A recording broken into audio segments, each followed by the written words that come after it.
loneliness has this negative connotation towards it, right? And I look at that period in my life like one of the best, most enjoyable, high growth personally in that short month that I was there. When all the noise and all the dust is like settled around you and it's just you by yourself and you don't have plans with anybody and you don't feel obligated to do certain things or, go to this dinner, go to that happy hour or whatever, and you can just really think about what makes you happy. That's a really special thing. And I really feel bad for people that don't take that opportunity or don't get that opportunity because to me, it's like the most important thing I've ever done in my entire life. I thought long and hard about how we were going to start this, and I decided there's only one way: with Bump Coffee and Perfect. I got mine too. with the most fire empanadas that are around. And I've never eaten on the podcast, but these are so fucking good. So I want to know, like, how did you think to put? It sounds so stupid now because I've had it so much, and I love it. Yeah. Why? Yeah. What made you think like, oh, we're going to open up a business? We're going to do empanadas and coffee and nothing Yeah. else. We actually started out just doing coffee at the farmers markets like 8 years ago, 2014. Ron and I, we moved to San Diego and opened up our little coffee booth at Little Italy Farmers Market and the La Jolla Farmers Market. Just doing coffee, and our whole plan was to eventually open a coffee shop and have pastries and whatnot. And we actually only do pour over coffee, so it's real simple coffee. It's not lattes, cappuccinos, anything like that. It's very very simple. Um, and one day at the La Jolla Farmers Market, there was a new like business next to us, and it was who's now is Empanada Kitchen. This dude Matthias, he showed up and he was, it was his first day. He was scrambling around and like wanted a cup of coffee and was like, "Hey, can I trade you some empanadas for coffee?" And he gave me and Ryan the bacon, egg, and cheese empanada, and we were obviously just gonna crack right into them. And it's both of us, as soon as we took our first bite, looked at each other and were like, "Dude, when we ever open a coffee shop, like this is what we'll serve. This is it." Like it was just a no brainer from the second we took our first bite of those empanadas. The So rest they're is the history, man. It actual, was the original dude that made them at the farmers market is also the same person that yeah, still now in both locations is making them. yeah. And he's from Buenos Aires, and he grew up with his mom and grandmother and everybody making empanadas, during the holidays and just whenever. Yeah, honestly, I've traveled pretty extensively throughout like Latin America, and I've never had empanadas that even come close to them. Yeah, Like I mean I've had they're them every time yeah, anytime I see an empanada place, I always have to go try it just to like kind of tested. see where those ones match up. Yeah, and I don't know. I'm not just saying that because we have those. Like if there was a better option, we would for sure do that option just because we always want to have the best stuff. But yeah, they're Well, just it's an unreal. interesting thing for a business to do. I feel like, especially in that space, it's hard to differentiate yourself. Like I walked down there this Yeah. morning, right, and there's 4 till 4. There's French Corner, and then you guys, and then if you go Hmm. south, you get Nectarine Grove, and then if you keep, I mean, there's a coffee shop on every corner here. So to actually have a business Yeah. that's differentiated within such a super small area, Yeah. something as simple as serving a specific pastry with a cup of coffee, all of a sudden Hmm. doesn't seem so by happenstance. Like my fiance and I, we've traveled all over the world too, and I spent Yeah. time in tons of places, and coffee is always this like it's a focal point of travel to find a cool little Hmm. spot or something, whether you're in like For sure. Vietnam or Bali. I've never had empanadas and coffee together. Maybe it's just by Yeah. complete accident, but it does stick out as this like post surf. Yeah. It's amazing. No, it's perfect. It's perfect because it's not like, in Encinitas, especially, it's either, you're going to go to a coffee shop and you're probably going to get Prager Brothers pastries Mhm. or you're going to get some breakfast burrito. I don't know, those things like you get some pastries, it's just basically bread and sugar and butter or whatever. For us, it was like we wanted something a little bit more nutritious. Not saying that the empanadas are like the best thing in the Right. world for you, but, but I mean, eggs, bacon, cheese, like it's a decent little like first thing to eat in the morning kind of product, and you can get one and just have like a quick snack, or you can get four of them and have like a full breakfast and be good till 12 o'clock or 1 o'clock or whatever.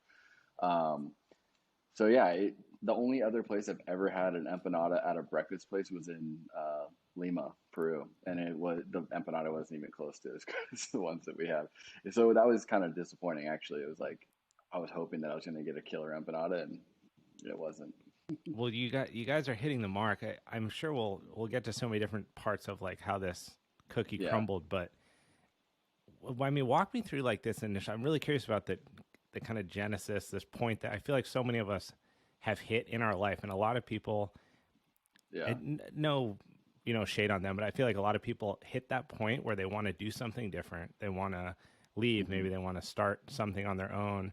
They want to take on a project that's like seems like a little bit risky and don't, Yeah. because it's very Yeah. easy to stay where you are, right? I mean, you have security. 100%. If you're at like, when you were at LinkedIn, I'm sure it was very easy to look up the ladder and see like, oh, I'm a Yeah. smart guy. I'm working hard here. I'm doing the right things. If I just do this more, 10 years now, 15 years from now, it's all smooth sailing. You know exactly how that ship's going to go. But there's Hmm. this part that's like, I can't do one more day of this. So what was Yeah. that like being in that spot and then leaving and everything that came after that? Yeah. It's a great question. It's I don't know. There's this author. His name is Jedidiah Smith, and he wrote this book kind of about like awakening yourself. And he I think he described it really well. Where it's like between the ages of 10 and 25 to 26 years old, it's going to vary for different people, men or women. But he basically was describing this like moment in your life where you come back online, where you're basically just going through life and you don't even really think about what you're doing. You're just kind of doing what society has always told us to do. And then a lot of people just all of a sudden, within a month's period of time, whatever, they kind of like wake up and they're like, what the hell am I doing? Mm-hmm. And that's exactly what happened to me. I was 25, 26 years old working at LinkedIn. Like you look at it on paper, you look at it on social media. It's like, what else do you want? You go to a great school, get a job right out of school. You're making good money. You're living in San Francisco. You're working for one of the most amazing tech companies ever to come out of the Bay Area with all the benefits, great pay, everything, unlimited time off. And, I basically just like threw it in the trash. I was like, I can't do this. Uh, and so I talked to my manager and I was like, hey, I don't know what I want to do. I don't want to like go transition to another role. I don't want to transition to another tech company. I want to just like leave and like go travel. And so cashed in all my PTO and, Okay. sold some stock and whatnot and went to Nicaragua for like a month and a half and lived in a little like hut up in the mountain, like in the foothills above Playa Colorados. Yep. And I rode a beach cruiser like a mile and a half to the beach every morning and surfed for, 45 days straight, basically. And yeah, looking back on it, it's just a crazy thing. But I do really feel like that everybody at some point in their life should go spend time alone, where there's nobody. Like, I was not only alone, but I was in a different country, and that area in Nicaragua is like not a lot of people speak English if For they're sure. from Nicaragua. I mean, very few. So not only was I alone, but there's this language barrier, and so you learn how to be really really self sufficient. And Mm-hmm. yeah, so that happened, and then while I was there, I just had always dreamed like in college I would like make design shirts or whatever, and like randomly sell shirts to like my fraternity brothers and whatnot. And you just kind of have like all these dreams of like doing whatever you want. You want all the free time. You want to sell stuff. You want to make money. And my mind has always been programmed like that. Mm-hmm. Like I can't remember how old I was. I was probably like 11 years old, like fifth or sixth grade, and I wanted a mountain bike. And I like struck a deal with my parents for them to like loan me the money, and then I just worked all summer mowing my grandparents' lawn and like a couple other little houses like where you live. And I just like paid off that little like $750 loan over the summer. So my mind has always been like that. So naturally, when I was just by myself at this little casita up in the foothills, I still actually have notes on my phone from like me developing this concept of like this pour over. Actually, it started out as like a little mini grocery store, something similar to like a seaside market, but on a much smaller scale. Yep. And and an aspect of it was coffee. And I just kind of was like, I don't know if I want to run a grocery store. And so I just trimmed it all down to a small coffee shop concept.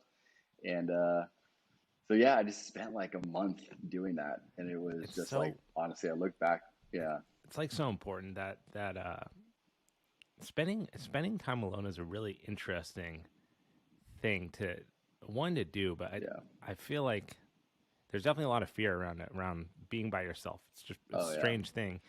But when you actually are by yourself, if you can stomach that part of it, by and large, the most developmental points in my life have been when I've hmm been secluded, whether it was by yeah, choice or something traumatic in my life that was like, no, I need to go and I need to like be alone or do this. Or I did this trip to Bali by myself in 2017 where I just like, I bought a ticket and I went and I didn't have like a point of action. I didn't know what I was doing. I booked like one day at Karamas in the hotel and I hmm just took off with a backpack. And I was there for 3 weeks. yeah, And like, you get so many insights, you realize that whatever problems are in your life, they're not that big. And like, you're yeah, totally fine just yeah, existing. And you don't have to yeah, have the job and the career and all these things that like, when you, like you said, you have those and it just doesn't feel right. It's so yeah, strange. I'm fascinated when people feel that way. yeah. I mean, I'm sure you felt this, but like this loneliness has this negative connotation towards it, Mhm. right? And I look at that period in my life like one of the best, most enjoyable growth, like high growth personally in that short month that I was there. When all the noise and all the dust is like settled around you and it's just you by yourself and you don't have plans with anybody and you don't feel obligated to do certain things or, go to this dinner, go to that happy hour or whatever. And you can just really think about what makes you happy. um, that's a really special thing. And I really feel bad for people that don't take that opportunity or don't get that opportunity because to me, it's like the most important thing I've ever done in my entire life. What are some of the So things that you learned aside from business and kind of developing the concepting behind bump and stuff, which we'll get back to in a second. But what were some of yeah, those things that you get from those experiences on a personal level? well, I think for like a lot of us, I mean, you grow up and from, birth, everything's been scheduled for you, right? Like, you know, you have parents or, generally speaking, for the most of us, you have parents that put you in school and then you play sports and you go to practice and your parents drive you to practice and then, if you want to be better at sports, then you go to like, private coach. And so you have to be, driven to that coach and then you go to college and you're expected to do well in college and you're expected to, do all your homework and you do your homework and then you get a grade and everything is just lined up for you. And all you have to do is just complete every task. And then once you get to college, that loosens up a little bit. But after college, it's pretty much all up to you. And a lot of us just get catapulted into another phase of having everything scheduled out for you. You go work at a company, there's a job that you need to do, and they tell you what to do in your job, and you do it, and you get paid, and you just live this life of like doing what other people are telling you to do. And so once you eliminate all of that and you learn that you can actually do whatever you want in this world, and you could, I could have lived in Nicaragua for the rest of my life and been Right. totally happy. Yeah, Like, totally. you know, right? Like, what's wrong? Like, most people work their whole life to retire to live on the beach somewhere and like surf. So I have this weird dichotomy of like thoughts when it comes to that because I'm like, well, I could totally just do that. But then there's this whole aspect of like, you, a lot of people want, I want to achieve things, I want to accomplish things, I want to have a legacy of, Mhm. meaningful stuff that's left behind when I'm not here anymore. And you can't really accomplish that when you're sitting on a beach all day. Right. So you like understand all this stuff, and then you come back and you're like, okay, I can do whatever I want. I have to work really hard to do it, but it's all going to be worth it because I'm going to create something that hopefully will be here forever, much longer than I will be. And so yeah, like once you eliminate all the noise and everything, and you allow everything to settle down, I think you allows yourself to give you like a little bit more perspective on what you actually want to do in life and how to be happy. It's weird when you start to experience that trade off work in the, I guess I don't know if I'd call it the opposite direction, but I can very similar feelings in my life. Like when I was working at, Yeah. I had been at Equinox for 9 years. I was crushing it as a trainer. I was doing all the top performing things that I had wanted to do. I had health benefits and income and opportunity and all that. But there's some thing that's like hard. It's not tangible, but it's just it's like an unsatisfied thirst that's just kind of always in the back Yeah. of your head. That's just like there. You don't really know Hmm. how to satisfy it or what to do about it, but you're just aware of it. And Yeah. there's a point where you start to see the tides shift and you're like, oh, wait, these other things are really important. I feel like that moving down here a lot, right? Like if I Yeah. woke up, I ask myself this all the time. If I woke up tomorrow and I had like 6 zeros in the end of my bank account, and I was just like, oh, wow, I never need to do Hmm. anything again in my life. Like, what would I do? Yeah. I would surf as much as I possibly could. I would have conversations with people like this. I'd train martial arts and I'd keep myself healthy. And when I Yeah. realized that I was doing that already, I was like, wait, if I'm already doing the thing that I would do, then my priorities about what's super important are completely backwards. And it was kind of like this Yeah. holy shit moment Hmm. because then it like frees you up to, like you said, then you can do whatever you want because you already realize that you Yeah. have what you're after. So did you Yeah. feel like when you were down there and you realized that, were you like, wait, I'm just going to stay down here forever? I don't need to go back? Or did those feelings you were just talking about really call to you like, all right, I got to like put the hatches down and get back to business? It was actually really interesting because I did actually think about staying down there. Well, what was happening is at the end of the 6 weeks or so that I was in Nicaragua, I was going to Costa Rica for a week or 10 days with a buddy of mine that I grew up with.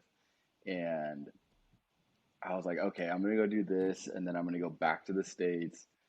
And I had actually ended up buying like a piece of property in Nicaragua at that point. So I was like, maybe I'll just like go back and like get into real estate and do some property management stuff at Colorado's and like the surrounding area. And I like really thought about it long and hard. And then, but there's something else pulling on me, this idea of this coffee shop, this coffee concept that I had. Like, so where that actual concept came from was Of when I lived in San of Francisco. empanadas and coffee. No, no, no, just the coffee. So like Got you. when I lived in San Francisco, there was this little cafe down the street from my house. It's called Oasis Cafe. It's in Nopa, north of Panhandle. And I would go there with my roommates and we'd take our dogs and whatever. And the first time I walked in there, like they made this like pour over coffee for me. Mm. They added the cream and the sugar. And like right then I was just like, holy shit, this is like the coolest little experience. Like I'm getting my own cup of coffee made for me right in front of me. It's exactly how I want it. The guys that worked there were super cool, and you could choose from like all sorts of different coffees. So I could like get Bali, I can get a Mexican coffee or a coffee from Guatemala, whatever. It was like totally customized, and I just love that concept. I saw how stoked people were when they would get their cup of coffee and like they would take their first sip and they're like, "Yep, that's perfect. That's exactly what I wanted." And so I don't know why. I think it's just people have different callings, and I think for me, seeing how happy people were when they would get that cup of coffee and they would get it every day. Like I wanted to provide that service and that experience to people so bad that I decided to come back to the States and like develop that like concept and start that project of building Bump. Um, but yeah, man, sometimes I look back and I'm like, geez, Nicaragua would have been pretty cool. I, Yeah, with that idea of service, like I'm always curious about this too. So, at a company like LinkedIn, for example, yeah. you could argue that you're doing a great service, right? Like you're Oh allowing yeah, some hundred people percent. to connect to careers that they never would have found. You're connecting people in different parts of the world that never would have had the opportunity to network. So, if you're Yeah. just looking on paper, serving someone a really beautiful personalized cup of coffee that puts a smile on their face has Hmm. a value. So does Hmm. optimizing a service like LinkedIn so that people can connect across the world. What is it for Yeah. you that's different about those two? Like, why does one really rip you out of your seat and the other one doesn't? Honestly, I don't know. When I was there, I was in sales and I was selling to like smaller recruiting firms. So, somebody somebody who would find like Google's next CFO or Mhm. LinkedIn's next chief of marketing or whatever, right? So like I had these small little firms that I was selling to. Those people that I was selling to, that personality type is, I mean, to be completely honest, they're assassins. Like they're out there hunting down like these high end executives, right? So like time is of the essence. So I learned like they needed LinkedIn products to be able to find the best people because all those high end executives were on LinkedIn. Right. And it's really hard to get in touch with those people. Back then in 2013, 2014, like the open rates for messages on LinkedIn was like ridiculously high. So like those people needed the product. I just like it just didn't get me fired up to like sell something to somebody else like that. That's something that I didn't create, Yeah. right? Like I didn't really have any part in the product. Like it was somebody in another office in Mountain View that had created the recruiter tool, which is what we were selling. And I just was like another body, honestly. I was another body in the seat, hitting a $400,000 quote every year, whatever. It's just like if it wasn't me, it was going to be somebody else. Right. And so I just didn't feel connected to it. But like when I make a cup of coffee for somebody at the coffee shop and they've come in for the last week, it's like obviously what we're doing in here is resonating with those Mhm. people and they're coming every morning. And dude, I don't know. I think, it's the same reason why somebody is, a 30-year-old, 35-year-old person is a waiter Right. and not doing sales, right? It's like Yeah. people just gravitate towards different things. Um, for whatever reason, I've always been interested in restaurants, hospitality, hotels, and from different aspects too. Like I love that human connection that Mhm. you get when you go to an awesome hotel. Like me and my wife were just at a hotel here for a couple nights, and she used to work in the hospitality industry as well. And pretty 95% of our conversation is like how great the service is, or if we don't think the service is good, why did we not think it was good? And so just where my mind goes naturally. I can't like pinpoint an exact reason why. I think it's got to be the fact that I think I have just like this entrepreneurial style of mind that wants to be free, wants to kind of be in charge of like this whole little project we have going on, and be able to like step away and spend a couple of days and not have to worry about like somebody breathing down my neck. Well, you get a cool opportunity, whether it's a product like what you guys are serving at Bump and that the whole experience, you punctuate someone's day. It's the Yeah, best part of someone's day might be going to Bump, which is that yeah, sounds crazy, but that's really cool to think about when if you imagine the average, person going about their work day and it's just filled with stress and meetings and just wishing they were doing something else or whatever. Maybe there's too many people in the house and they're working from home. But this moment of going across the street and getting coffee and being thrust into community and all the work that you yeah, guys put into the feeling that you actually get when you walk in the doors. It's not like, you're just going to McDonald's and getting a cup of coffee. It's like, bam, we're North County, like here yeah, we are. It's yeah. There's that's really so many cool, levels dude. to it. Yeah, yeah. There's so many levels to it. Like I love going to the shop, and even though I'm not working, it's like hard for me to stay away just because I love seeing everybody. I love seeing all my friends that I've made over the last 8 years come into the shop still, and like it's I guess for me where it really like for where it resonates for me is like it's hard to make money. Like, you're out there grinding, going to work every day making money, and people come to our shop and they give us the money. They pay Yeah. money to like get our product to have an experience with us. Internally, we always talk about like we want it to feel like a morning, like a brunch party. We want it to feel like a little mini vacation from Yeah. like exactly what you just said, like a little bit of a break from the 8 hour workday you're about to put in, or the kids at home that are crying that kept you up all night, or whatever it is that you're trying to escape for just 20 minutes, 30 minutes. Like, we want to be that catalyst for those people. And yeah, man, it's like an incredible thing. I miss right now. I haven't been there for, a week and a half or whatever. And I miss like every morning going into the coffee shop and seeing all the employees and seeing everybody that is a regular. Yeah, it's a cool little vibe.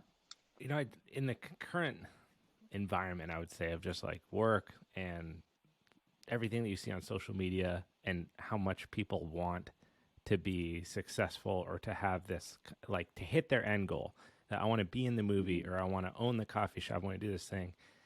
When I started reading more about Bump, and between what you sent me and the website and everything, like, you guys have been at this for a while. This is, Yeah. over 8 years that you guys have been doing this. Yeah. It's a breath of fresh air to hear you talk about how genuine you still feel about this experience. It's actually kind of Yeah. interesting. Like, to make a cup of coffee still means the same thing for you today that it did when you were doing it at the farmer's market. So in Yeah. this space of like wanting everything right now, how valuable do you feel like the length of creation has been to really like nail this product? Because now it's really starting to blossom into this. Yeah. It's weird, like I go get a cup of coffee, but I feel like I'm participating in an experience, which Yeah. is not something I could say if I went to Starbucks, Yeah. you know? I think, yeah, it's a combination of why we've been at it for so long and why it's starting to blossom now. And it's all like in this world of people raising $1 million and then, hiring a designer to build a brand for them and then a product and then just basically pumping it up and then selling it off. Like there's lots of companies that do that. Like it's a lot, especially in the food, like CPG, like consumer product good stuff. You have like a protein bar. Like you look at all these protein. You can go to like Whole Foods. There's like 50,000 protein It's bars, insane. and it's all somebody that like has access to a bunch of money, and they hire a graphic designer or some sort of creative to build a brand for them, like a visual brand, website designer, find somebody who's really good at sales or has connections to Whole Foods and Lazy Acres and all of these other and Costco and stuff like this, and you get into all these places, and next thing you know, it's worth like $100 million, and they sell it off, and then they just ride off into the sunset, and that's cool. Don't get me wrong, like go ahead and do that. That's great. But for me, like I want something a little bit more meaningful, and I think we'll get to a point where we've created a very valuable thing, and maybe that day does come where it is that kind of exit. But in the meantime, it's like, what else? I have a ton of patience, and Brian and I have really, really put a lot of effort in to create a community in Cardiff and now Lucadia. And I'm so in love with the whole North County area that it's like, I want to have an establishment there for a very long time. I want to have a presence in that community. There's so many great things of great people that come out of that area that, yeah, we've just taken our time, honestly. Like there's been situations where we could have raised a bunch of money, but it wasn't with the right people. Mm-hmm. It didn't feel like the right types of partnerships. And so we just had passed and kind of done everything like on our own. And we've had like a little bit of help from my parents and then another business partner. But all in all, like we haven't really raised any money, seriously, like any money compared to what people do raise. And so, yeah, man, we just taken our time and yeah, Do you feel? it's Do you awesome. ever I just, like? yeah, I always think about that, and I struggle with this. Like the comparison is the death of joy, saying that hmm, it's when you yeah, have friends around you, and I'm sure you do from just being as old as we are.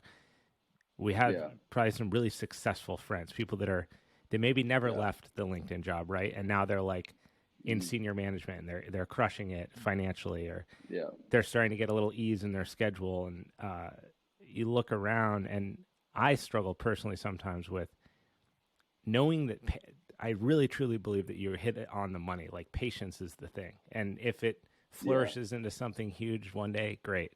But this right now, as we're talking, this is the yeah, experience part. If you're not in this and loving it, yeah, then what's the whole yeah, point? Do you ever yeah, find yourself 100%. measuring against your peers and feeling pulled to like do something else? Like how do you stay straight and narrow on that you're creating something amazing and you want to keep doing that? Honestly, I have never that there is that feeling of like, oh man, did I like, but I think it comes from low points in running the business or trying to grow the business, right? Mm-hmm. Like, there's been really difficult times where there's only been one time where I'm like, shit, should I hang it up? Like, Yeah. is it time to like abandon this project? Um, but I don't know what it is, but there's push through, you look at tomorrow, you kind of just take it day by day, and next thing you know, you're like, the hell was I thinking about giving it up for? Because this is so amazing what we're doing now. Right. But it's only been in like those in the valleys where I've been like, shit, like where I start to like think about like, what if I was just, working, what if I worked at a tech company still, or what if I still worked at LinkedIn? Because like, man, that was a great job. Right. It was like really, really killer job. Or like, what if I just worked for somebody else and like they had to deal with all this shit and I just got to take a paycheck and like not have to worry about anything when I go home, Yeah. Yeah. Like there are times where I'm like a little jealous that people don't have to deal with the bullshit. But then at the same time, I quickly switch out of that groove and I'm like, nah, I want to be the fucking dude that figures this stuff out, that helps this employee do that or helps this, or, I don't know why, but I want to be that person that experiences all of those things. Because ultimately, from a selfish standpoint, this is a journey where I get to gain so many different types of experiences when Yeah. it comes to dealing with partnerships, with the employees, with business partners, with landlord. Like, I mean, what other thing can you do other than run a business, like start a business, run a business, where you can get all of those experiences wrapped up into one project? Like, Yeah. you can be a salesperson and just experience sales, and that's great. You get a lot of experience doing that, and you'll be really good at it. But if you're try to be a well-rounded human being and business person, I think starting your own thing and dealing with all the bullshit is like just the best. Well, that's where It's some of like, I love it. that's the magnificence, right? I mean, I keep using Bump as an example because I think you guys have done something really well here. Like if you walk into the shop, you're hit with a couple different things. There's a little bit of like, where you are, right? You're in North County. You have the surf vibe is very present, Yeah. but Yeah. you also have this very cool, like it's an American vibe and a roll your sleeves up, kind of like we're going to do this by our bootstraps feel. Then the product is amazing, right? So it's like good empanadas and the coffee is good. It's made to order. You've eliminated somehow this like quickness that I feel like a lot of businesses struggle to upkeep because pour over is not fast. It's Right. not, right? And if there's a line, you're going to wait. But because it is that way, you just kind of accept it. And then in waiting, that's when you see your friend. That's where you see someone walking their dog across the street. And that, again, goes back to that thing I was talking about punctuating someone's day, that like now there's this experience and you're starting to build around that with the shorts and the media and then the clothing and the apparel. It's all like everything makes sense, but none of that would be realized if you're just running down the hall screaming, Yeah. Yeah. I think from like the way that we look at it internally is like we want it to feel like it's like a bar, not a place where it's we try to make the transaction part like really simple. Like, this is what you're going to get. Okay, that's how much it costs. Like that part, we try to eliminate as much friction right there so we can get to the fun part, which is the conversation, the getting your food, watching us make the coffee, that kind of stuff. Where to me, at a lot of other coffee shops, it's like I've gone to order stuff or any restaurant, and it's like kind of a pain in the neck to order, and you like maybe don't know what you're going to get, kind of deal. And then you don't get any conversation with the barista or whoever's making the pour over coffees or whatever.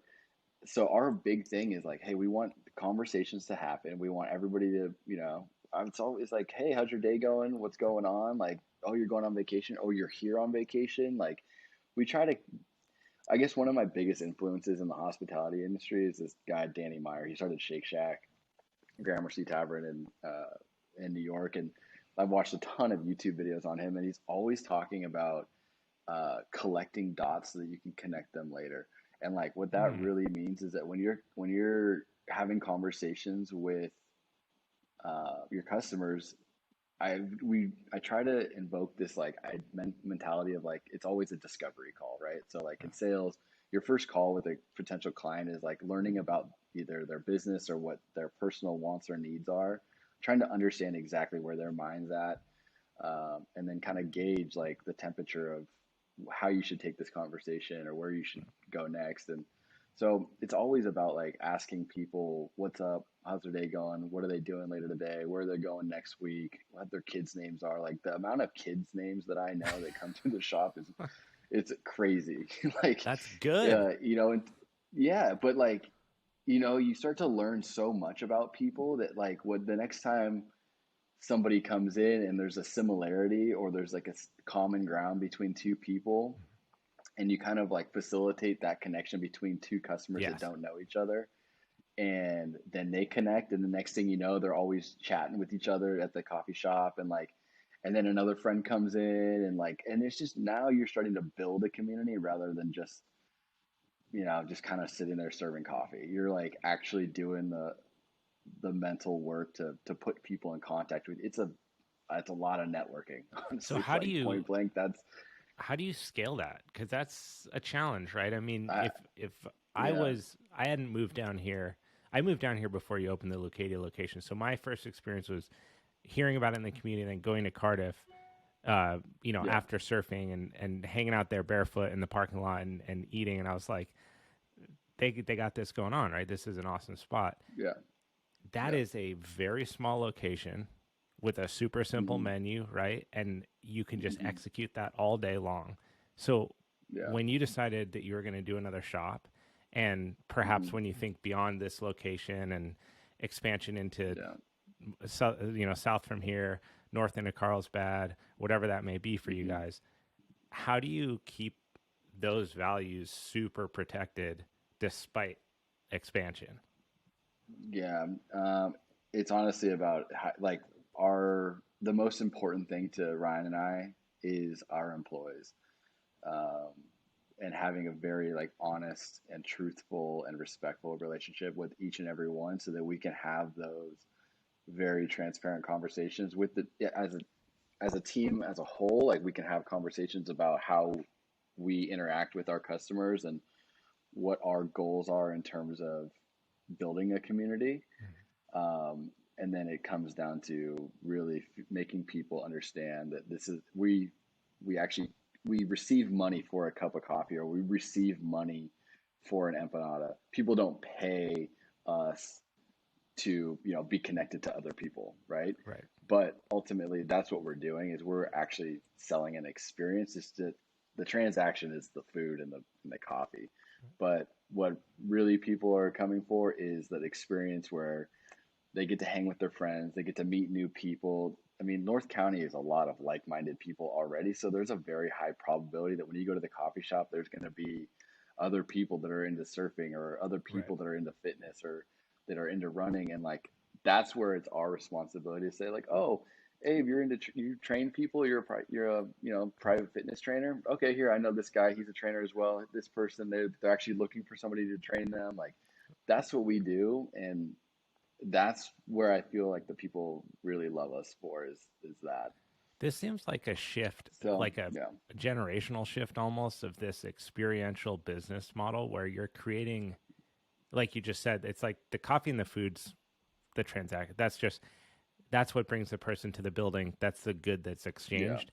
But someone's walking yeah, away with so much more than that, with potential yeah, networking opportunities, with the feeling of the actual brand itself. And if you look around, other brands like Rourke, for example, are hmm they're putting this lifestyle component on the backside of hmm the product, which I think historically, I mean, I guess that's not true. Like maybe I'm thinking of now out loud, so that's great. But maybe with like Levi's, right? Like you kind of get like Levi's yeah, is a denim company, but you get this American vibe from it and like the rancher vibe. yeah, Uh, yeah, but it was given to you in print or in media hmm or the product.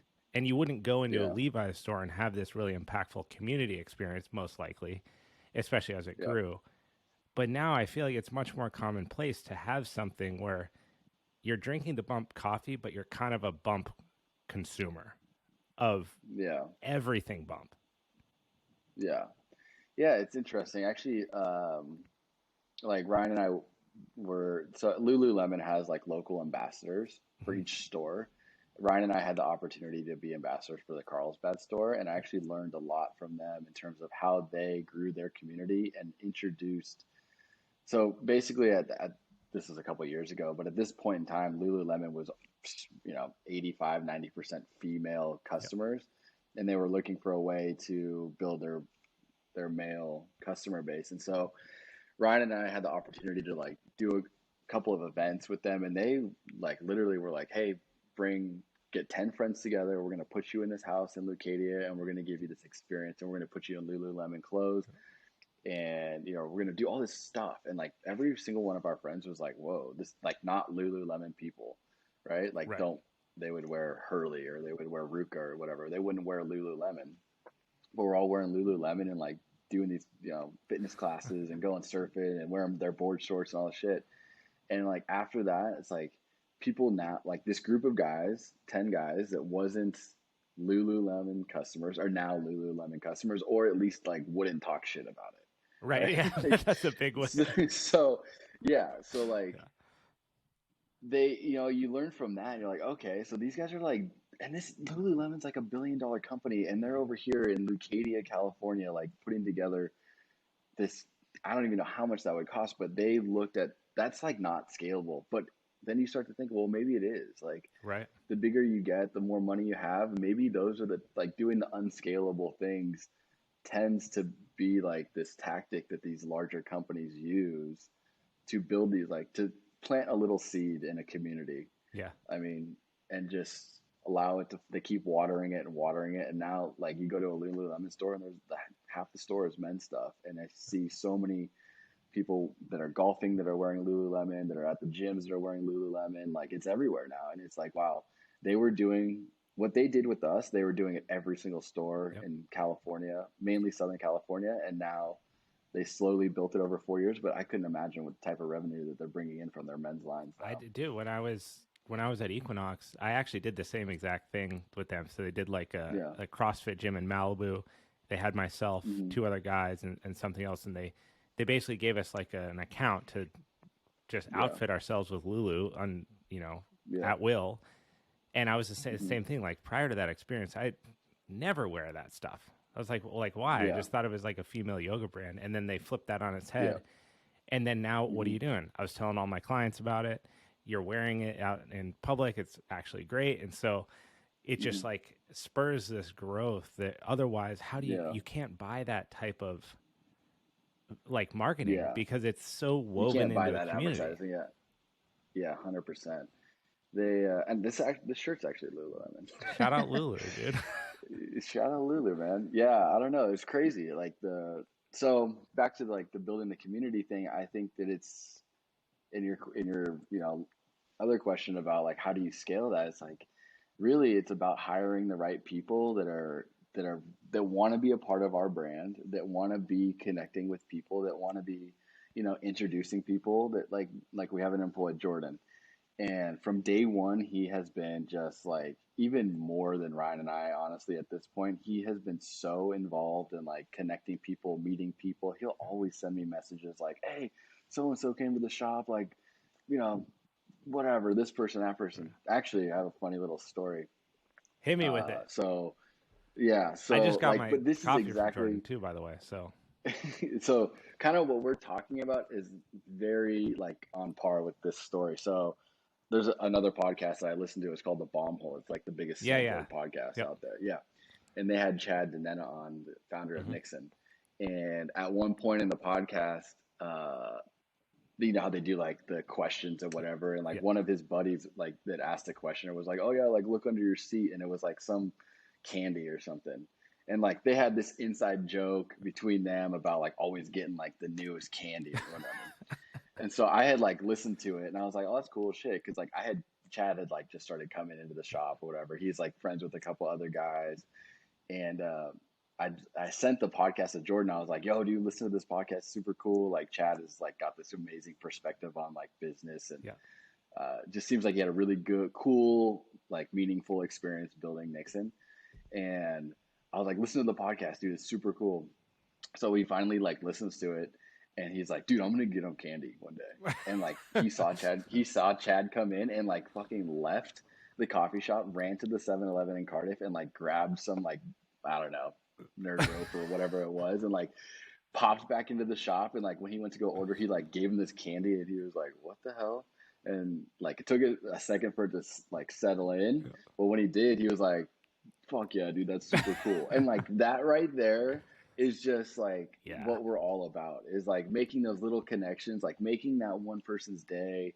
You introduce like kids, like, parents have similar age kids. You introduce the kids. Next thing you know, they're all like, they're playing together all the time. Or as stupid as this is like dogs. Like people will bring their dogs in and like they play with another dog, and then it just becomes like a thing. Like, oh, I'm gonna go to Bump because maybe so and so will be there with their dog, and like our dogs can like play around for a little bit, and then I'll go off See, do I my think day. this is one of those But super valuable things that you get from like actively participating in your business and truly wanting to be a yeah, part of it and a representation of you is that with taking time to do it, you get to make so many failures that don't cost you everything that you've created.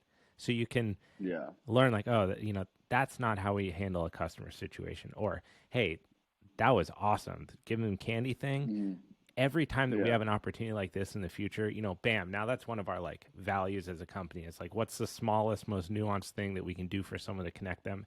And then through doing this 100%. and proving that it works across one location, across two, you kind of come up with like a rubric for like, this is how we stay Yeah, super badass at 20 yeah, people or 500 people.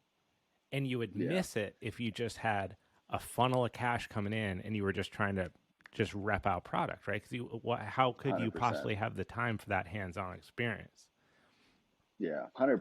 And it's what it honestly stems from, like Brian's parents and my parents. Like I grew up with a ton of people always coming over. My mom had like a pretty big family, so there was always big Thanksgivings, big Christmases. My mom and my dad would host parties, little league parties, whatever, and like just witnessing how they would interact with guests and always going the extra mile to make people feel welcomed in our house, to make everybody at ease, like, because you go to somebody's house, it's like you kind of tiptoeing around. You don't want to like step on anybody's toes. You Right. don't want to do anything wrong. But my parents were always like over the top of like, no, it's all good. Like, get yourself a drink. Here's food. Just like really, really good hospitality. Yep. And so we wanted to, and same with Ryan's parents. Ryan, like, always grew up with lots of people around his house, his parents doing parties, car shows, all sorts of stuff. And same deal. Like, I've never been, ever since me and Ryan met in like sophomore year, freshman year of high school, anytime I would go over there, it was like, I just felt like it was kind of my home too. And same deal, like, comes over to my house, basically brothers. And so we wanted that aspect to be such a large part of how we ran the business, that when people come in, they feel extremely comfortable. They don't feel like we're judging them Right. because they've never been there before. Like, you go to a lot of coffee shops and you don't know exactly what to order, or you don't know what a cappuccino is, or you don't know what a Dude, latte is. so bad. Like, you're gonna get like, yeah, you're gonna get some attitude. And so It's we such a tried to such a dumb eliminate thing that. to have like a locals mindset about is coffee choice. Like I think of when I was growing Just up in general, skateboarding yeah, and like you go to the skate park when you're a kid and maybe you're not that good yet, but you're trying to cruise around and there's like that machismo from the older dudes who rip and yeah, you're like, man, I don't even want to learn. Some coffee shops you yeah, go into and it's like the soup Nazi episode of Seinfeld. Like you go if you don't know yeah, exactly what you're ordering right when you got to get it, then they're like, yeah, you're ruining my business. Nobody wants a part of that. yeah, yeah. And actually, we have that like that crossroads like happens a lot in our coffee shop because we don't do lattes or cappuccinos or everything. So people just naturally come in. They've been trained by Starbucks and like Pete's Coffee just to order a latte. Right. And so that's a huge opportunity for like, if we didn't pay attention to that, then that's a situation where an employee could be like, no, we don't actually do that. Like, get out of here kind of vibe. But if you turn it into like, oh, actually, we know we do all pour over coffees, like, but I can make you something very similar to a latte. It's gonna be really like, and honestly, I'll just be like, hey, I can make you this, and if you don't like it, like, I'll just refund you your money. So there's zero risk to Right. you because ultimately I know exactly what a latte tastes like, and I know what our coffee with cream is going to taste like, and it's very, very similar. And if they're like, no, I really want like a latte, and they don't take the opportunity just to try a coffee for free, basically, then I have zero problem pointing him into another direction of like, hey, go to Zoom Bar, it's right over there, or like, hey, Right. the French bakery's down the corner, like, because like I don't want people to think that we're like pretentious at all. So Right. if what they really want is a latte and they want the name latte on their coffee, like that's totally fine with me. There's a Was ton of there people that want, was there any trial and error with that? Because I wanted to ask you about, you guys very clearly keep your menu simple and honest. yeah, It's like it is what it is, and it is what it is at both locations. And in the yeah, coffee space, I mean, if there's a space that's more blown out with options, right? It's coffee.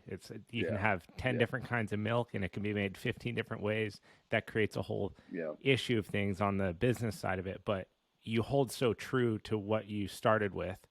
Or if I yeah, can imagine all the way back to like the farmers market time, just hmm, executing what you're good at and keeping it that way, especially with yeah. the growth of your second location, did you feel tempted to expand your offerings beyond what you knew were like your nuts and bolts?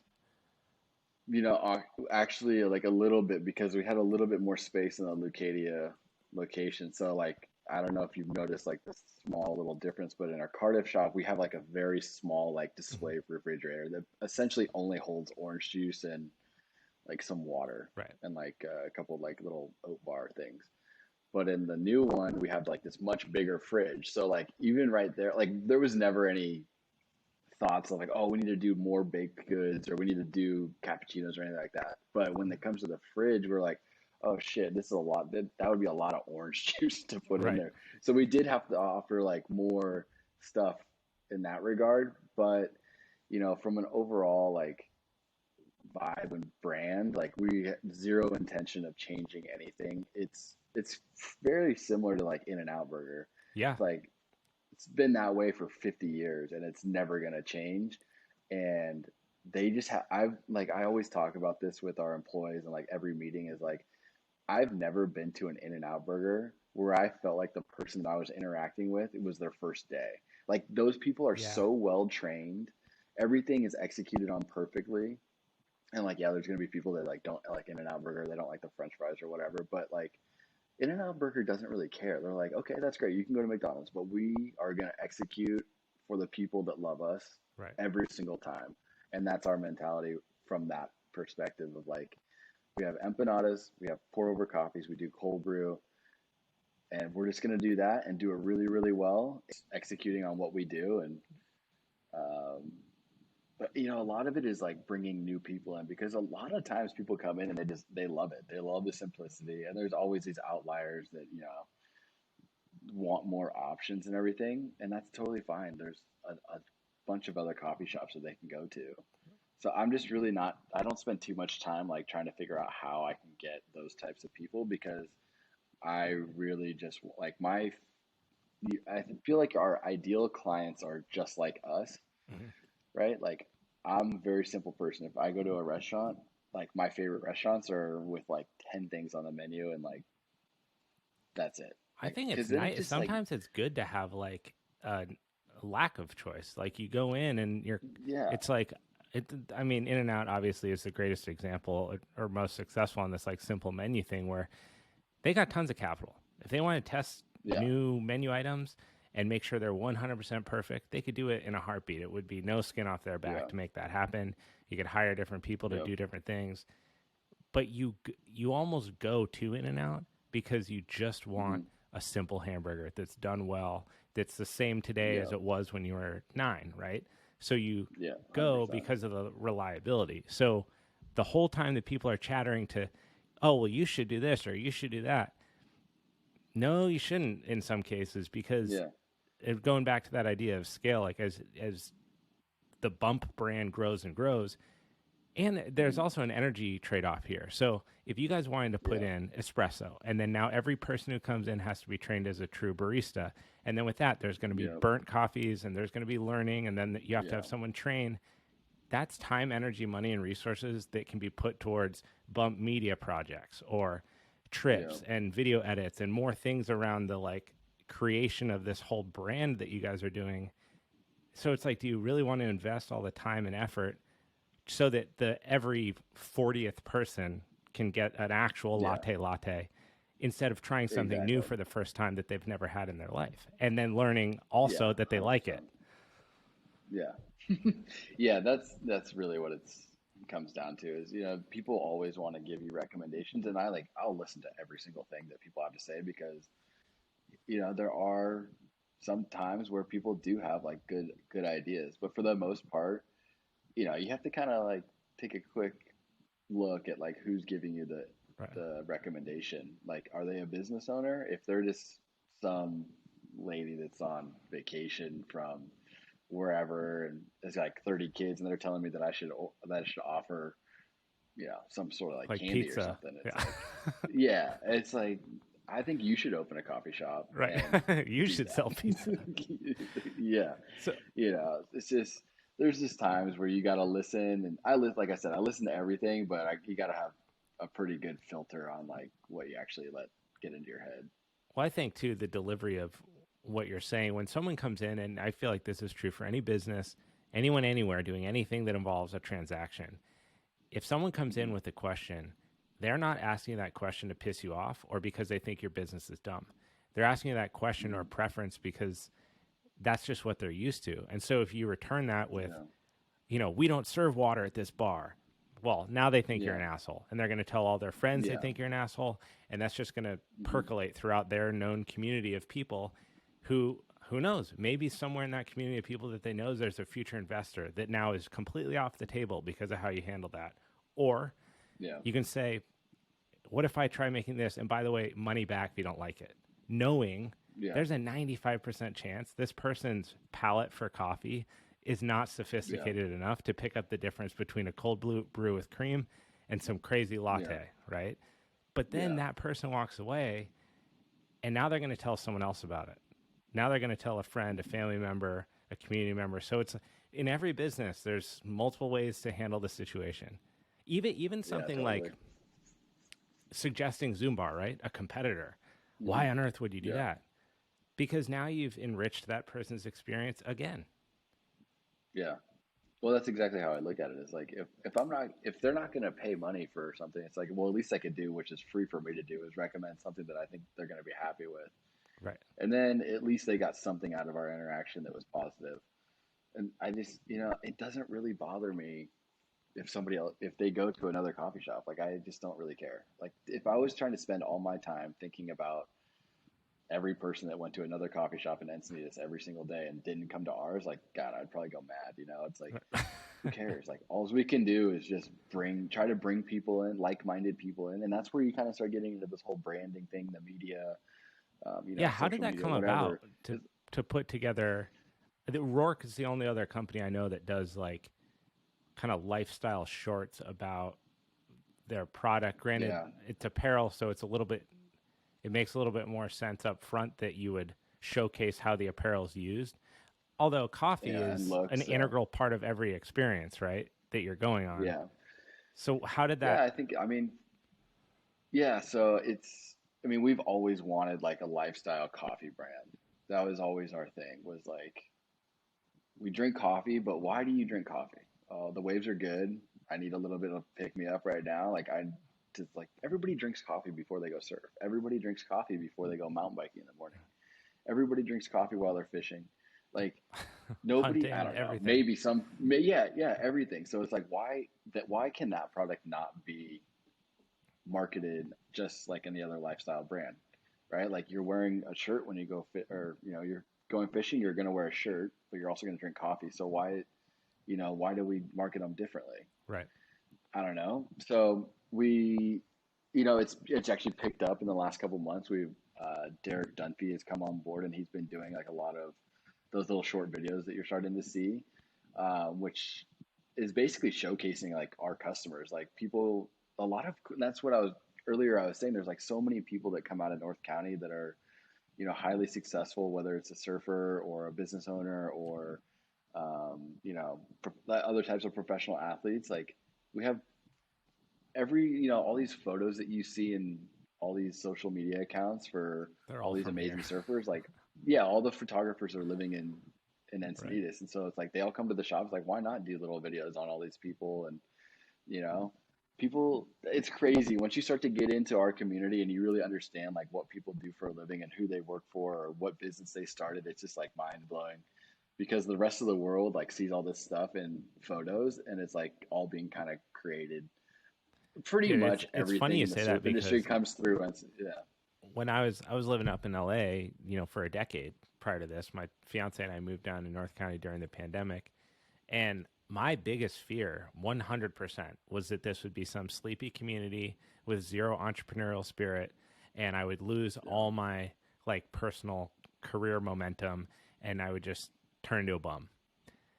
And I Yeah. was woefully surprised when I got here that not only is that just not true, and maybe it's more that like in LA, it's in your face about it, right? Someone's going to let you know Yeah. how much they're Yeah. doing, how successful they are. Here, it's you know you're eating lunch next to someone who's already sold 5 businesses, but they don't need to tell you about Yeah. it. Or you're Yeah. It's yeah. so many businesses that are birthed out of here, and there's plenty of that energy going around. And then if you just Hmm. look in the town. That's why I mean one of the reasons I was so excited to talk to you and talk about Bump is like you just look at like the corner pizza Bump, all these small businesses that are growing and creating a footprint in this in a community that really like is on board. You know, the community Hmm. supports it so much, and it is a different type of energizing sensation, Hmm. one that I didn't expect at all leaving Los Angeles. I was certain that it would be gone, Yeah. but it's not. Yeah. No, it's crazy, man. There's like a lot of, a lot of pro snowboarders live in Encinitas and obviously pro surfers. And there's just a lot of industry in the area. Southern California in general, there's a lot of stuff up in Newport, Costa Mesa, like Brook is up there and whatnot. But like, I mean, the waves are amazing.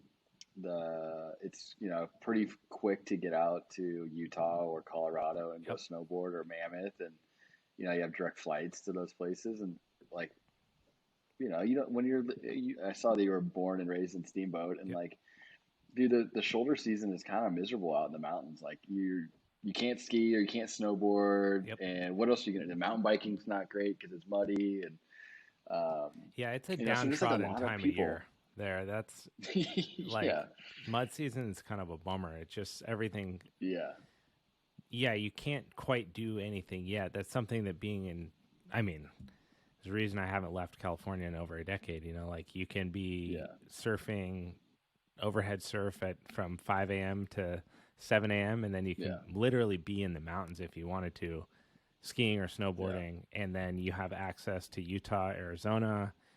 There's one thing that I've always wanted to get into ever since I was a kid, and I've really wanted to talk to you about it, is hunting because I grew up duck hunting, which is hmm, it was I would call it hunting because it is, but it's not like the hunting that you do. How did you? Was yeah. that something that you were raised doing? Like, did your parents hunt or Uh, friends, family? nah. Well, first of all, duck hunting is extremely fun. Fun, but it's you Duck know what I hunting is, mean. It's like it's fun. I love doing yeah, it, but it's like, oh man, you have such an yeah. upper hand. There's no like No, yeah, it's more of tracking a or video game. yes, Yeah. exactly. So, to be completely frank, like I just started getting into hunting probably like 2 or 3 years ago. Yeah, And honestly, so my grandpa on my mom's side was like really big into hunting. My dad would go hunting. My dad grew up in Oregon and like would hunt in high school and like grew up in a high school where there's, gun racks in every truck. And yep, um, so I kind of grew up with like my dad hunting. My grandpa was like big time hunter, and then my like uncles and whatnot are all into hunting. Um, so I've always had like this. And my dad like took me hunting one time when I was probably like 14 or something, 13, 14, and we didn't shoot anything or whatever. But I honestly really what resonated with me is actually when you had sent me the email about what book am I reading? I'm reading this book right now. It's called Endure. I don't know if you're familiar with Cameron Cameron Haynes, Haynes. but Yeah, uh, yeah. So what really got me inspired to like look into it to kind of pick it up was just the adventure that it yeah, can be. Um, and hunting with a bow is I've never actually shot an animal with a bow.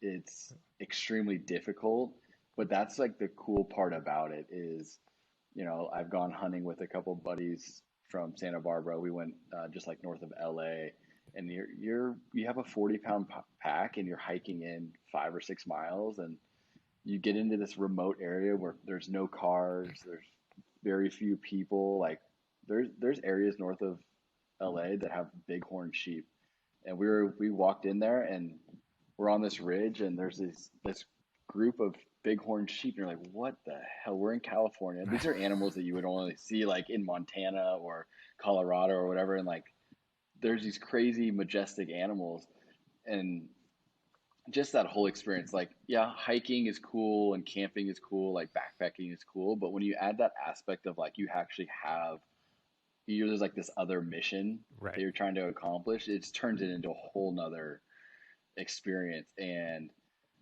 I don't know, I just fell in love with it. Like I went once with a buddy Nick, who actually met at the same wedding that I met my wife at like 3 years ago. Yeah. And we just like met briefly, and then I like messaged him on Instagram, and I was like, hey dude, I'm like trying to get into hunting. And he was like, oh well, me and my buddy are gonna go, like you should come. So I like drove up to this area and like met him like for the second time ever, and we Yeah. went on like a 3-day hunting trip together. Damn. And yeah, it was just like super cool, man, but it was fucking hard. Yeah. Like you have a 40 pound, 50-pound pack on, depending, like, see, and at that point I had to like didn't know shit. So I had like a terrible back, like actually I borrowed a backpack from him once we got there because I had like a terrible backpack. Yeah, But you I had like like my ruin your sleeping hips. pad was, yeah, and so I had like the most janky situation for that first hunt, and these guys were super dialed. Like they had the right pack, they had the right sleeping bag, they had the right sleeping pad, the right tent. Like they had everything. They had trekking poles. Like all this shit was super dialed. And I was like, holy crap, this is like so much more than what I thought it was just from like looking at stuff on Yeah. the internet. And so I just like dove into it, and I just started like researching so much stuff, and like got the right backpack, got the right sleeping pad, got the right tent, got the right all this shit. And I went again the following year with him, and I was like, holy crap, like such a difference from the gear.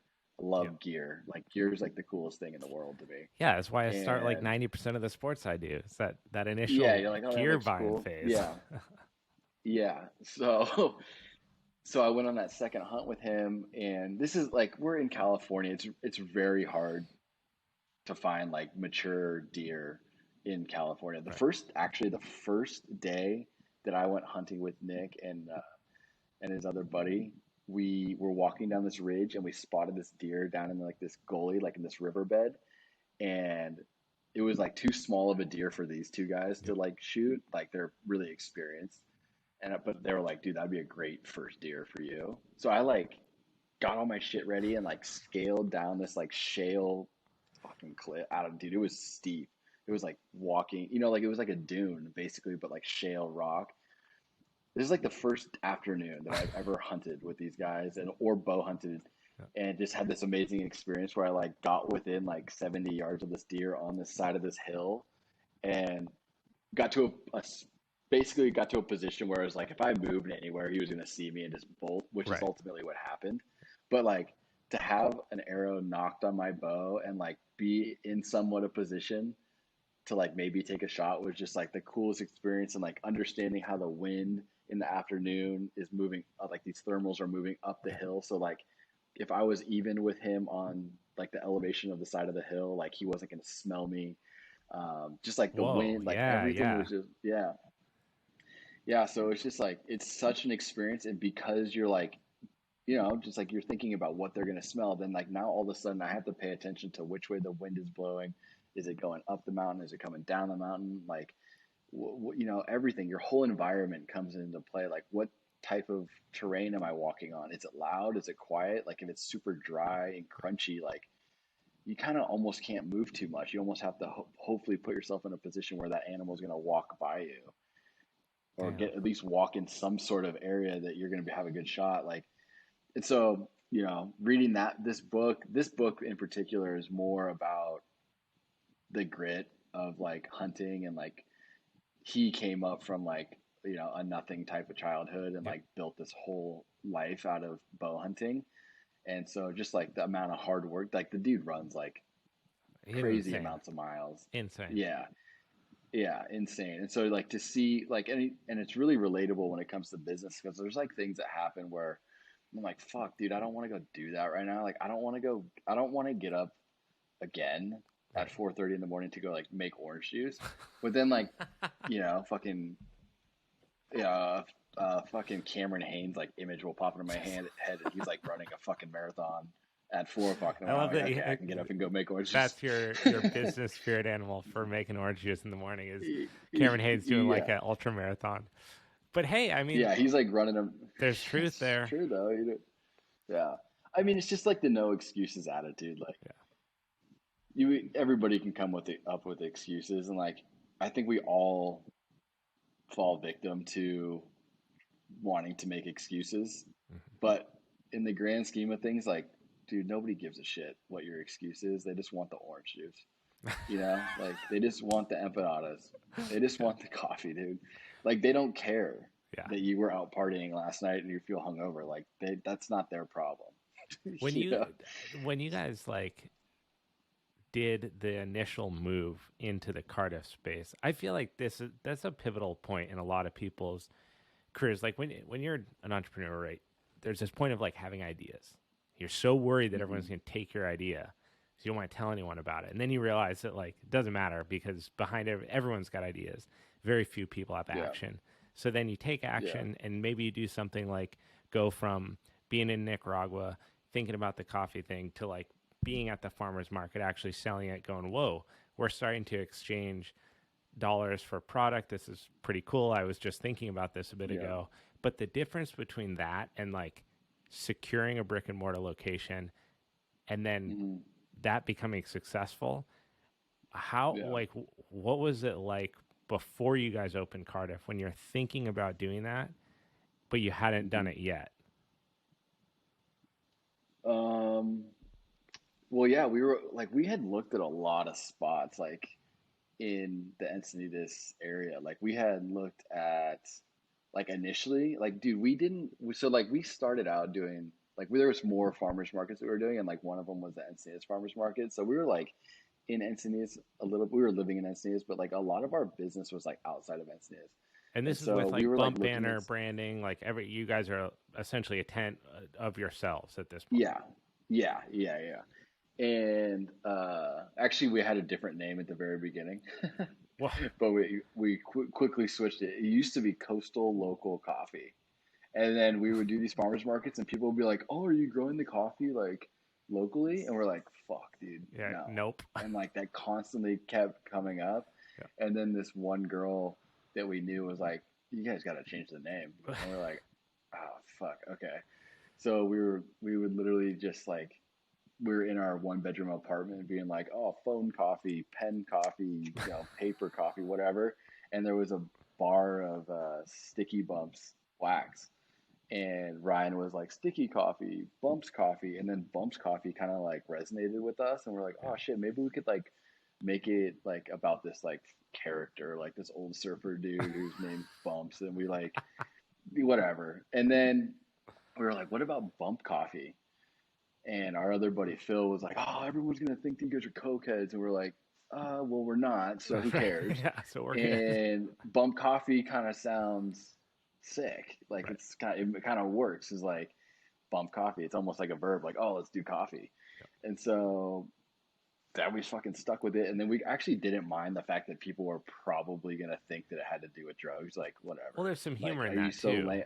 right? It's memorable. Yeah, like it. Yeah, but like people think it's funny, and then the people that think it's like so derogatory or whatever, it's like whatever, get out of here. Whatever. Yeah. So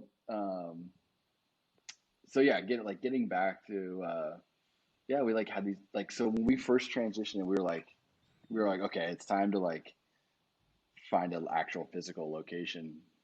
We actually looked at like the spot that Iron Smith is in. Oh yeah. We looked at the spot that Baba Coffee is in. Like the Iron Smith spot would have been that's a great location. Like good for Matt for getting that spot. It was just like we didn't have any money when we looked at that. Like Right. there was just no way that we were actually going to be able to do it. And so Did you do did you Like, guys take out a loan, or did you do like family friends type deal? yeah, so like at that point, like I actually had sold the property in Nicaragua and like made some money. So I Gotcha. was like using that money to Yep. like go ahead and build a coffee shop. And so, yeah, like the way that we got the Cardiff spot, we were like ready. We had been doing the farmers markets for like 3.5 years. We had the coffee truck for a little bit. Um, it was just like time for us to take the leap. Like we had, when we got into it, neither one of us was like a coffee guy. Neither one of us had worked in a coffee shop. We Right. just loved this way of making coffee and like the experience part. So we had a lot of learning to do, and Yep. so we spent like 3 years like figuring it all out With to the be like farmers in a position markets where, and yeah, yeah, just like managing everything, dude. It's like a lot of so stuff, smart. like cups, Yep. lids, paper. Like, don't get me wrong, if an opportunity came up and we like it was the right spot and somebody was going to give us the money to do it, like we would have probably done it. But honestly, looking back, like I don't know if we would have been able to make it successful because we just needed a lot of time to like Yeah. learn all the ins and outs. Like, there's a lot of shit to manage, dude. Like, you know, like fuck cups, lids, paper Yep. goods, filters. Like, there's just so much stuff, and Yeah, I like, mean, just think of like if you're yeah, anybody listening when you've ran out of something at your house because, like, you forgot yeah, to get toilet paper or you forgot. I mean, anything like that can cost a business so much money because it shuts down your ability to make yeah, product. yeah. So once we got our shit dialed in with the farmers markets and the coffee truck, and that was like going pretty smoothly, then I felt like more comfortable to like put in a larger amount of money to like get the Cardiff shop up and running. And the way that that actually happened is it's kind of crazy, dude. We had like hired somebody to like do some like social media stuff for us, and it didn't work out. But like I still followed that person on Instagram, and like this is right when Instagram stories came out, Yep. and they had like posted like, so the place that was there before us was this place called Good Morning, and it was this old like knick-knack, just all sorts of weird like shit, like kind of I don't even know what the type of store to call it, but it everybody comes in nowadays and like, oh, dude, I used to buy weed from the dude that owned that spot. But like, it was like such a funny, like, old dude's like little knickknack store. But anyways, it was like kind of a Cardiff like staple. Like everybody kind of knew about it because of like the little. I think he sold like pipes and stuff in there shit too. But yeah, dude, this guy like put on his Instagram story like R.I.P. Good morning, like so sad to see you go, and I was like, holy shit.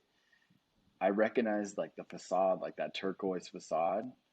I was like, that's where Resin Craft is, which is owned by Kazu. Yep. And Kazu and this dude David Sadolnik like were really good buddies. And David Sadolnik worked for us at that time, like in the farmers markets, and so we had become like good buddies and whatnot. And I hit up Dave and I was like, "Yo, dude, let me get Kazu's number. I need to get the landlord's information for like the opening at the shopping center."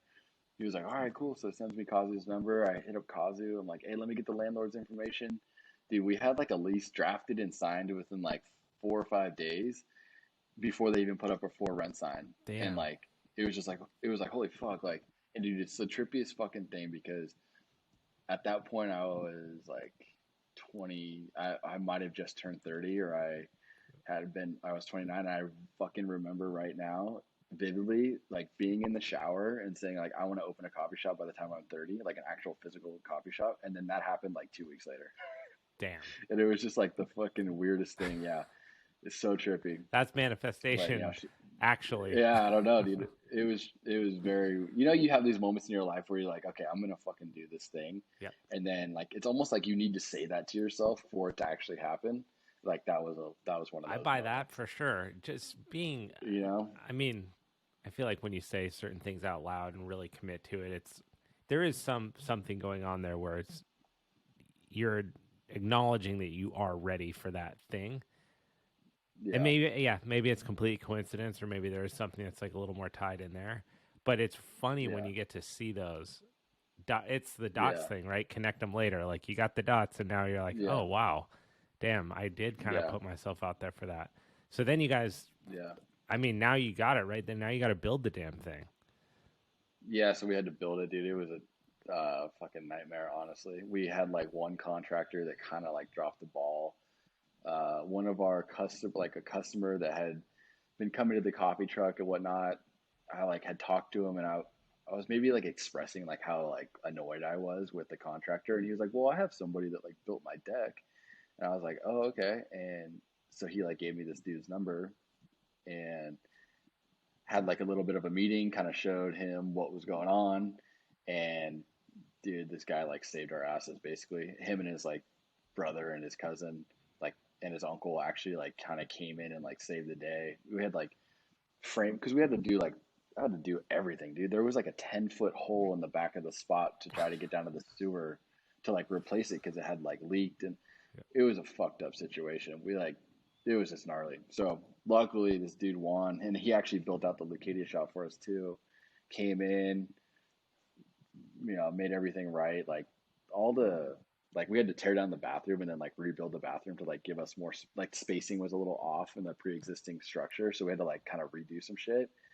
So he came in and like all the framing was like cockeyed, dude. It was like slanted and not plumb, and so he had to redo Here? all like the door wouldn't in the Cardiff spot. Yeah, Oh, I was like, damn, it's a brand new yeah. building over there. That's wild. No. Yeah, in the old Lucadia was place. all good. Cardiff, yeah. So like, but like the new framing this other contractor had done was all fucked up. Like the door wouldn't even fit in the doorway. And so this Nice. dude Juan came in and like saved it all, dude. And yeah, so like that was a pain in the ass, but we got it done. Learned a lot, and was like for the next one, we'll hire Juan again. And but that Lucadia shop is actually even maybe even a little bit crazier than like how we got the Cardiff spot. When we had the coffee truck block co-working space, had their first office in that building, in that Yep. like in that ground floor office. And Curtis Clave, who's one of the owners of Block, was like him and like one of his employees like hit us up and were like, "Hey, would you guys want to come over and sell coffee like in front of our co-working spot?" So we went over there. We sold coffee there for like maybe a couple months or whatever. And then they were like, "Hey, we're actually moving to another location. Like, you should try to get this spot." We're like, "Okay." So Oh they gave yeah, me the the Lucadia information, one. the Lucadia spot, and I was like, "Okay, this is 4 years ago. This is like this is Wow. before we had the Cardiff spot. Yeah, this is before we had the Cardiff spot. So I'm kind of like timing as I'm Yep. trying to line it all up for you. So this is before we had the Cardiff spot. He gave me the information for the landlord. At that point in time, like the rent and like everything wasn't proper. Like maybe I hadn't sold my property in Nicaragua, so maybe I didn't have the money yet or whatever. And so it just never, nothing, it didn't work. It didn't work. It didn't go anywhere. So, but I kept the phone number of the landlord. And after we had the Cardiff spot and we're feeling pretty good about it, like maybe like 2 years into it, I would like reach back out to the Lucadia Yep. landlord.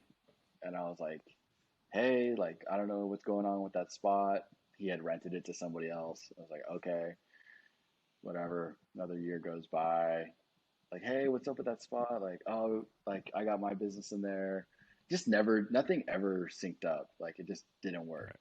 And then finally, I was like, we were feeling really good about like where Cardiff was, and we are like, "Okay, we should need to get it. Like, we need to get another spot." And we wanted to do it in Acadia. So then I hit him up one more time. He was like, yeah, like might be open to it." I was like, "Oh fuck, okay." So I had a meeting with them. We like shot the shit about it, kind of like negotiated for a while. Actually, kind of like tapped that little deal for like probably like 5 or 6 months, Yep. and then got to a point where it was like, okay, it's time to like try to like lock it in. And I was actually coming down to Cabo, and that landlord has a place down here, and I was like, "Hey, I'll just come out to your spot and we'll just like shoot the shit about it and see if it can work."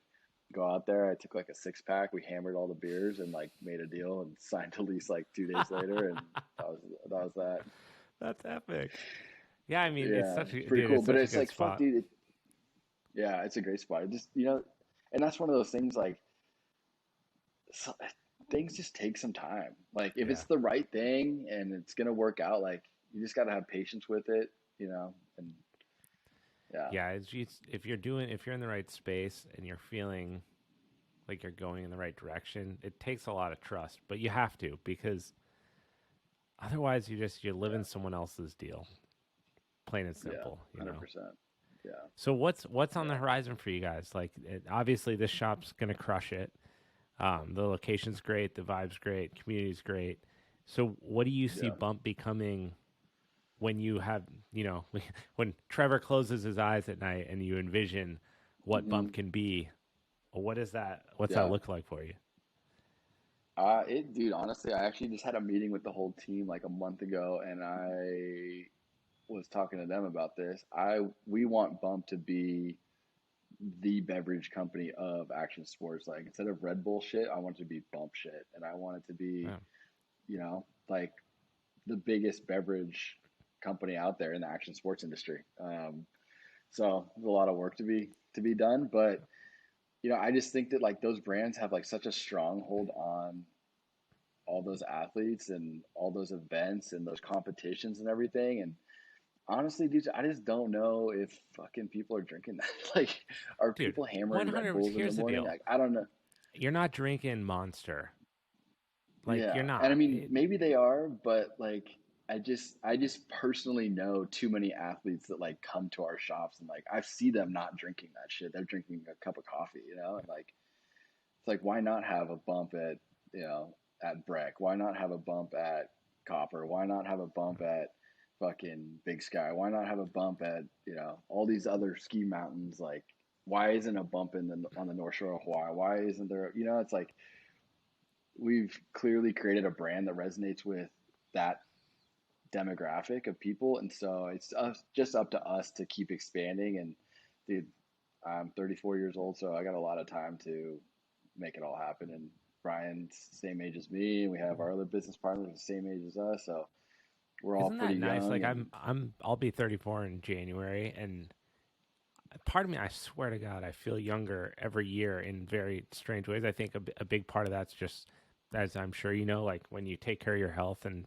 you're active and you're outdoors and you're doing stuff and you're training and surfing and using your body. It just it's more longevity in general, so you just don't physically yeah, feel old and decrepit. yeah, But two, like I am, I just really feel inside like I have so much energy and things are good. Like I don't yeah, feel pressured to yeah. retire Well, in 10 actually, this years or is something, you know?